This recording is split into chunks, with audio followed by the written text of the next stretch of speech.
Crypto market में bull season और trend आते और जाते रहेंगे, लेकिन कुछ चीजों का being a air drop Hunter आपको ख्याल रखना चाहिए। किन चीजों का मैं आज उसी पे बात करूंगा। चैनल पर नए हो तो सब्सक्राइब कर लो और नोटिफाई होने के लिए बेल आइकन जरूर दबाना। और हाँ, अगर आपका दोस्त भी गलती कर रहा है तो वीडियो उसे भी जरूर भेजना। Being a air drop Hunter, आप अपने वॉलेट को तीन पार्ट में सेग्रीगेट करिए। तीन तरीके के एयर ड्रॉप होते हैं जिनको आपको करने के लिए अपने वॉलेट को सेग्रीगेट करना बहुत जरूरी है। Tier one, tier two, tier three, और एक होता है टेम्पररी वॉलेट जिसको हम बन वॉलेट भी कह सकते हैं।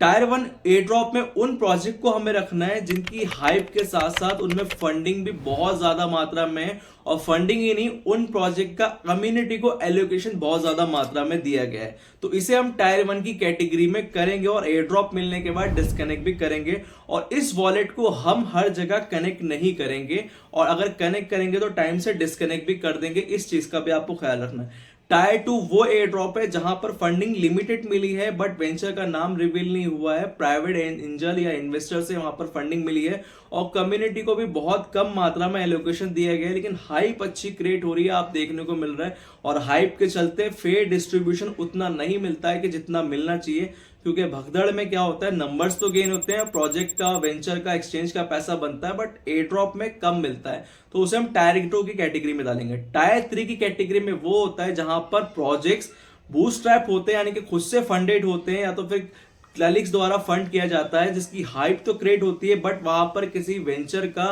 पैसा इन्वॉल्व नहीं होता है या तो ना के बराबर होता है। तो उसे हम टायर थ्री की कैटेगरी में डालेंगे।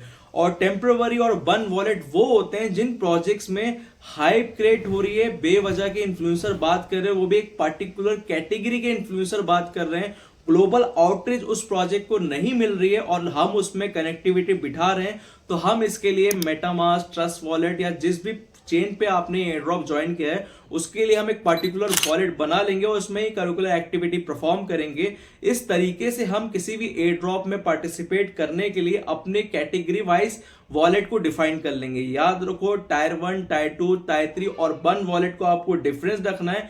एक पोटेंशियल एयर ड्रॉप एक साल का भी टाइम ले लेता है। आप अगर 10 जगह हाथ पैर मारेंगे तो बहुत कम मात्रा में आप जो है रिटर्न लेके जा पाएंगे मार्केट से। लेकिन अगर पोटेंशियल एयर ड्रॉप में दिलो जान से मेहनत करोगे, अगर आपको पता चल गया इन्फ्लुएंसर प्रोजेक्ट का टेक्निकल पेपर आपने देख लिया है, तो आप उस एयर ड्रॉप में अगर लग जाओगे तो बेशक आपको एक साल के अंदर एक अच्छा आउटकम देखने को मिलेगा। कहीं मेरे भाइयों ने अपनी एक साल की जर्नी में 5 से 7 हजार डॉलर सिर्फ एयर ड्रॉप से बनाए हैं, और ये आपको एक पुश मिलता है। मेरे भाई याद रखो, क्रिप्टो मार्केट एक लौती ऐसी इंडस्ट्री है जहां पर एयर ड्रॉप के जरिए से क्रिप्टो मार्केट में आपको बीइंग ए इन्वेस्टर एंट्री लेने का मौका मिलता है। आप दुनिया के कोई भी ऐसी कैटेगरी बता दो या इंडस्ट्री बता दो जहां पर फ्री में पैसा दिया जाता है। ऐसे ही और वीडियो देखने के लिए मुझे कर लो सब्सक्राइब। मिलते हैं अगली वीडियो में, ख्याल रखो अपना। जय हिंद।